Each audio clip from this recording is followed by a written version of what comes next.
Do you have problems with nosebleeds, panic attacks, attention deficit disorder, or nausea? What happens if I told you that these are all symptoms of celiac disease? In the next few minutes, I would like to communicate to you the details of celiac disease, how this disease has confused doctors and patients for decades, what exactly celiac disease is, how it manifested, as well as how it is diagnosed and treated. Celiac disease is a hereditary autoimmune disorder that nearly 3 million Americans suffer from. This autoimmune digestive disease damages the villi of the small intestine and interferes with absorption of nutrients from food. Essentially, the body is attacking itself every time a person with celiac consumes gluten.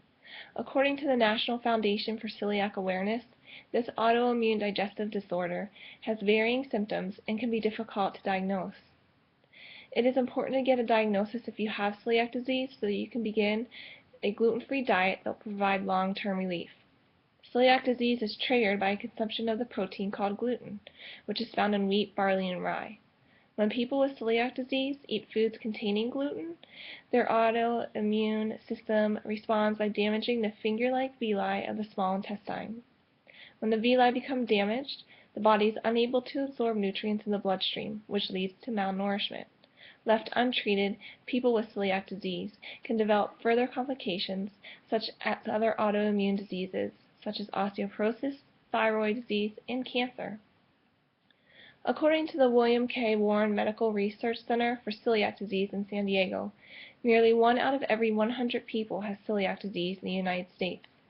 Also, according to this study, celiac disease is twice as common as Crohn's disease, ulcerative colitis, and cystic fibrosis combined.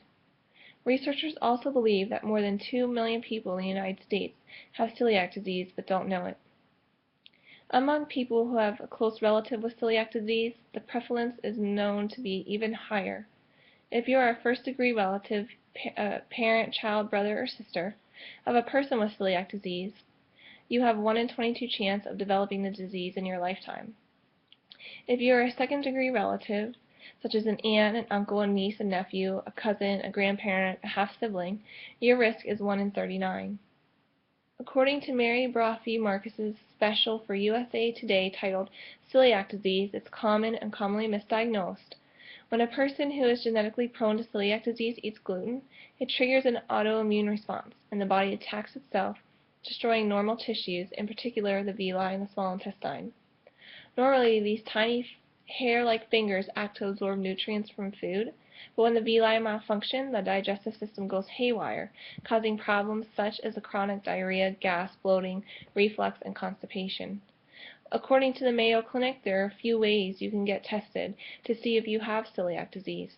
You can have a blood test, a small sample can be collected from your small intestine, or you could swallow a pill that has a small camera that can take pictures of your intestine. Celiac disease, unfortunately, has no cure, but you can effectively manage the disease through changing your diet.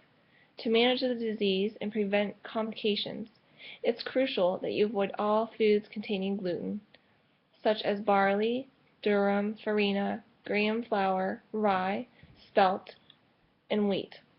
Your doctor may refer you to a dietitian who can help you plan a healthy gluten-free diet. Once you remove gluten from your diet, inflammation in your small intestine will begin to subside, usually within several weeks, or you could start to feel better within just a few days. Complete healing and regrowth of the villi may take several months, or as long and up to 2 to 3 years. If you accidentally eat a product that contains gluten, you may experience abdominal pain and diarrhea.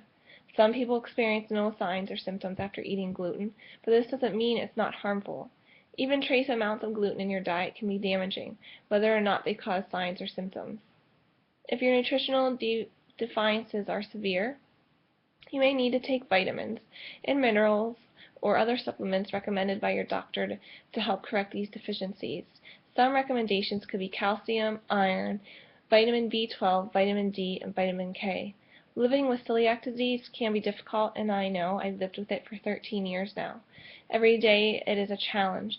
Over time, however, managing your disease will become second nature. In the meantime, here are some suggestions that may help you manage more easily. Gather information about celiac disease as much as you can, whether it is talking to a doctor, looking at stuff over the internet, reading books and pamphlets. Ask your doctor for advice about reliable resources. Find cookbooks featuring gluten-free ingredients, and just being informed about your condition can help you to take better charge of it. Seek out others with celiac disease as well. Talking to people who know what you're going through can be reassuring and informative. Your doctor may be able to refer you to celiac disease support groups in your community, or you might find even a list on the internet or your local paper. And don't hesitate to seek guidance. If you're having difficulty coming up with suitable menus, talk to a registered dietitian. A dietitian has extensive knowledge of the nutritional aspects of food and what you can and can't eat. He or she can help you think in more creative ways about your favorite foods. I hope you've enjoyed this speech on celiac disease, and I hope it has been more informative and helpful to you. And if you have any questions, let me know. Thank you.